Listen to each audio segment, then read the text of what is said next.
Hormuz കടലെടുക്ക്. ഈ പേര് നമ്മളെല്ലാവരും വാർത്തകളിൽ എപ്പോഴും കേൾക്കുന്ന ഒന്നാണ്, അല്ലേ? പക്ഷേ ഇതൊരു സാധാരണ കടൽപാത മാത്രമല്ല. സത്യം പറഞ്ഞാൽ ആര് ലോകം ഭരിക്കണം എന്നുപോലും തീരുമാനിക്കാൻ കഴിവുള്ള ഒരു നിർണായക ശക്തികേന്ദ്രമാണിത്.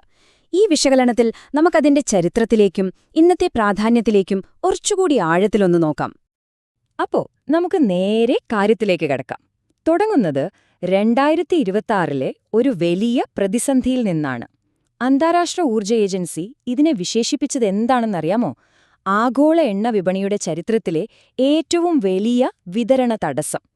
ഇതൊരു വെറും മുന്നറിയിപ്പായിരുന്നില്ല, കൺമുന്നിൽ കണ്ട യാഥാർത്ഥ്യമായിരുന്നു. അതിന്റെ സാമ്പത്തിക ആഘാതം എത്ര വലുതായിരുന്നു എന്നറിയാൻ ഈ ഒരൊറ്റ സംഖ്യ മതി.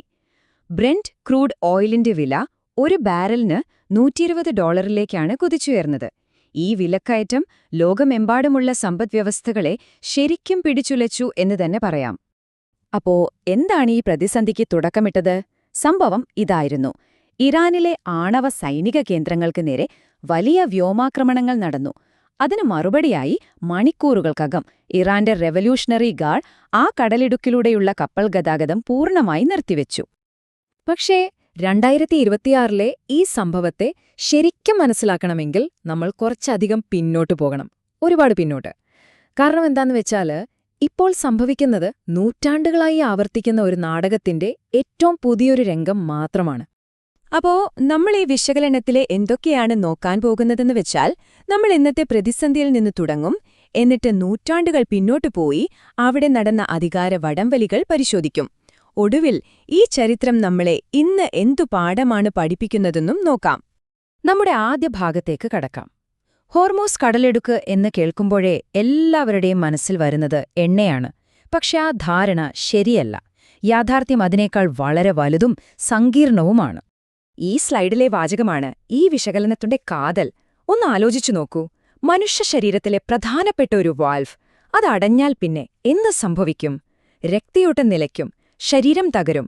അതുപോലെയാണ് ആഗോള സമ്പദ്വ്യവസ്ഥയും ഹോർമോണും തമ്മിലുള്ള ബന്ധം. പെട്രോളിന്റെ വില കൂടുന്നത് മാത്രമല്ല പ്രശ്നം. ഈ ചാർട്ടിലേക്കൊന്ന് നോക്കി. കൃഷിക്കാവശ്യമായ വളമുണ്ടാക്കാനുള്ള യൂറിയയും അമോണിയയും, നിർമ്മാണ മേഖലയ്ക്ക് വേണ്ട അലൂമിനിയം, നമ്മുടെ സ്മാർട്ട് ഫോണുകൾക്കൊക്കെ വേണ്ട ഹൈടെക് വ്യവസായങ്ങളിലെ ഹീലിയം, ഇതെല്ലാം ഈ വഴിയിലൂടെ ആണ് കടന്നുപോകുന്നത്. അതായത് ഒരൊറ്റ വഴി അടയുമ്പോൾ ഡൊമിനോകൾ വീഴുന്നതുപോലെ പല വ്യവസായ ശൃംഖലകളും ഒന്നൊന്നായി തകർന്നു വീഴും. ഇനി നമുക്ക് ചരിത്രത്തിലേക്കൊന്ന് ഉളിയിടാം. ആരാണീ കാവൽക്കാർ? ഈ ഒരു ചുങ്കം പിരിവ് എങ്ങനെയാണ് തുടങ്ങിയത്? നമുക്ക് നോക്കാം. ഈ ടൈം ലൈൻ കണ്ടാൽ തന്നെ കഥ വ്യക്തമാണ്. ഏകദേശം 1000 വർഷത്തെ ചരിത്രം. ആദ്യം ഹോർമൂസ് രാജ്യം ഇത് ഭരിച്ചു, പിന്നെ പോർച്ചുഗീസുകാർ വന്നു, അവരെ ഓടിച്ചു ബ്രിട്ടീഷുകാർ വന്നു. 1980-കളിലെ ടാങ്കർ യുദ്ധം. അങ്ങനെ ഈ കടലിടുക്കിന്റെ നിയന്ത്രണം എപ്പോഴും കൈമാറിക്കൊണ്ടേയിരുന്നു. ഇതൊരു തുടർക്കഥ പോലെയാണ്. അപ്പോ ഇതിൽ നിന്നുള്ള പാഠം എന്താണ്? സാമ്രാജ്യങ്ങൾ മാറി, ഭരണാധികാരികൾ മാറി, കാലഘട്ടങ്ങൾ മാറി. പക്ഷെ ആ അടിസ്ഥാന തത്വം മാത്രം മാറിയല്ല. ഈ കവാടം ആരാണോ നിയന്ത്രിക്കുന്നത് അവർക്ക് ലോകവ്യാപാരത്തിന്റെ താക്കോൽ കിട്ടും, അവർക്ക് ചുങ്കം പിരിക്കാം. അപ്പോൾ നമുക്ക് ചരിത്രത്തിലെ ഒരു നിർണായക നിമിഷത്തിലേക്ക് പോകാം. 1622, ഹോർമൂസിന്റെ ചരിത്രം മാറ്റിയെഴുതിയ വർഷം.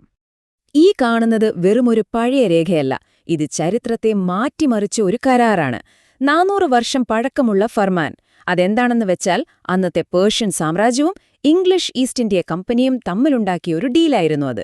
അവർ ഒരുമിച്ച് ഈ കടലെടുക്ക് നിയന്ത്രിച്ച് അതിൽ നിന്ന് വരുന്ന വരുമാനം പങ്കിട്ടെടുക്കാൻ തീരുമാനിച്ചു. ശരിക്കും പറഞ്ഞാൽ ഒരു പാർട്ട്ണർഷിപ്പിൽ നടത്തുന്ന ഒരു ടോൾ ബൂത്ത് പോലെ.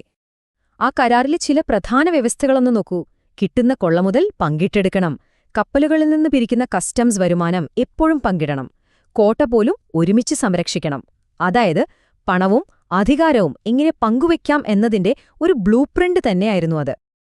ഇനി നമുക്ക് നേരെ ഇന്നത്തെ കാലത്തേക്ക് വരാം.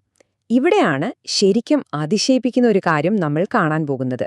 400 വർഷം കഴിഞ്ഞു, ആളുകൾ മാറി, സാങ്കേതിക വിദ്യ മാറി, പക്ഷേ കളിയുടെ നിയമങ്ങൾ അതിപ്പോഴും പഴയത് തന്നെ. ഈ പ്രതിസന്ധി മനസ്സിലാക്കാൻ റിഫ്ലെക്സീവ് ചോക്ക് പോയിന്റ് എന്നൊരാശയം നമ്മൾ അറിഞ്ഞിരിക്കണം. സംഭവം സിമ്പിളാണ്. ഇറാൻ ഈ വഴി അടയ്ക്കാൻ ശ്രമിച്ചാൽ അത് അവർക്ക് തന്നെ പാരയാകും. കാരണം അവരുടെ സ്വന്തം എണ്ണയും കയറ്റുമതി ചെയ്യാനുള്ള പ്രധാന വഴിയും ഇതുതന്നെയാണ്. അതായത് മറ്റൊരാളെ ഉപദ്രവിക്കാൻ നോക്കുമ്പോൾ സ്വയം മുറിവേൽക്കുന്ന അവസ്ഥ. ഇവിടെയാണ് ഈ വിശകലനത്തിന്റെ ഏറ്റവും പ്രധാനപ്പെട്ട ഭാഗം. 1622 ആ പഴയ കരാരും 2026 ഇറാന്റെ തന്ത്രങ്ങളും ഒന്ന് താരതമ്യം ചെയ്തു നോക്കൂ. അന്ന് വിദേശികളിൽ നിന്ന് കസ്റ്റംസ് പങ്കിടാമെന്ന് പറഞ്ഞു. ഇന്ന് വ്യത്യസ്ത നിരക്കിൽ യാത്രാ ഫീസ് ഈടാക്കുന്നു. അന്ന് ഇംഗ്ലീഷുകാരുമായി സഖ്യമുണ്ടാക്കി. ഇന്ന് ശത്രുക്കളല്ലാത്തവരെ മാത്രം കടത്തിവിടുന്നു. കടലിടുക്ക് മുഴുവനായി അടയ്ക്കുന്നില്ല, പകരം ഗതാഗതം നിയന്ത്രിക്കുന്നു. കണ്ടില്ലേ? തന്ത്രം ഒന്നുതന്നെ, കാലവും വാക്കുകളും മാറിയെന്ന് മാത്രം. പക്ഷേ 2026 കഥയിലൊരു പുതിയ ട്വിസ്റ്റ് വന്നു. ഒരു പുതിയ കളിക്കാരൻ, ഇൻഷുറൻസ് കമ്പനികൾ. ഒരു നാവികസേനയ്ക്കും ചെയ്യാൻ കഴിയാത്ത കാര്യമാണ് അവർ ചെയ്തത്. അപകടസാധ്യത കൂടിയപ്പോൾ കപ്പലുകൾക്ക് ഇൻഷുറൻസ് കൊടുക്കുന്നത് അവർ നിർത്തി. അതോടെ ആരും ഉപരോധം പ്രഖ്യാപിക്കാതെ തന്നെ കടലിടുക്ക് തനിയെ അടഞ്ഞുപോയി. ഒരു ഫാന്റം ബ്ലോക്കേഡ്, അഥവാ ഒരു മായാ ഉപരോധം പോലെ.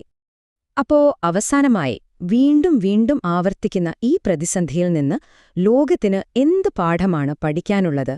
ഭാവിയിൽ ഇതുപോലൊന്നുണ്ടാകാതിരിക്കാൻ എന്തു ചെയ്യാം? ഭാവിയിലെ ഇതുപോലൊരു ആഗോള ഹൃദയസ്തംഭനം ഒഴിവാക്കാൻ പ്രധാനമായും 3 കാര്യങ്ങൾ ചെയ്യേണ്ടതുണ്ട്. 1. ഈ കടലിടുക്കിനെ മാത്രം ആശ്രയിക്കാതെ അതിനെ മറികടന്നു പോകുന്ന പൈപ്പ് ലൈനുകൾ കൂടുതൽ നിർമ്മിക്കുക. 2. എണ്ണ മാത്രമല്ല, വളം പോലുള്ള മറ്റ് ആവശ്യ വസ്തുക്കളുടെയും കരുതൽ ശേഖരം ലോകരാജ്യങ്ങൾ ഉറപ്പാക്കുക. 3. ഏറ്റവും പ്രധാനപ്പെട്ടതും, ഒരൊറ്റ പോയിന്റിനെ ആശ്രയിക്കുന്ന ഈ രീതി മാറ്റി ഊർജ്ജസ്രോതസ്സുകൾ വൈവിധ്യവൽക്കരിക്കുക. അടിസ്ഥാനപരമായ വെല്ലുവിളി ഇതാണ്. ഹോർമൂസ് കടലിടുക്കിന്റെ ഭൂമിശാസ്ത്രം നമുക്ക് മാറ്റാൻ പറ്റില്ല. അതവിടെ തന്നെയുണ്ടാകും. സർക്കാരുകൾക്ക് മാറ്റാൻ കഴിയുന്ന ഒരേയൊരു കാര്യം അതിനെ എത്രത്തോളം ആശ്രയിക്കുന്നു എന്നത് മാത്രമാണ്. ആഗോള സ്ഥിരതയ്ക്കുള്ള ഏക വഴിയും അതുതന്നെ. ലോകത്തിന് ക്രമം നൽകുന്നൊരു ദൈവന്റെ പേരാണ് ഹോർമോസിന്. പക്ഷെ വിരോധാഭാസമെന്ന് പറയട്ടെ, ആഗോളതലത്തിൽ ഏറ്റവും വലിയ കുഴപ്പങ്ങൾ സൃഷ്ടിക്കാൻ കഴിവുള്ള ഒരു സ്ഥലമായി അത് ഇന്നും നിലനിൽക്കുന്നു. ഈ വാതിലടഞ്ഞാൽ എന്ത് സംഭവിക്കുമെന്ന് ലോകം ഒരിക്കൽ കൂടി കണ്ടു. അപ്പോ യഥാർത്ഥ ചോദ്യം ഇതാണ്: ചരിത്രത്തിന്റെ ഈ ആവർത്തനങ്ങളിൽ നിന്ന് ലോകം എന്തെങ്കിലും പഠിച്ചിട്ടുണ്ടോ? ഉത്തരം കാലം തന്നെ പറയേണ്ടിവരും.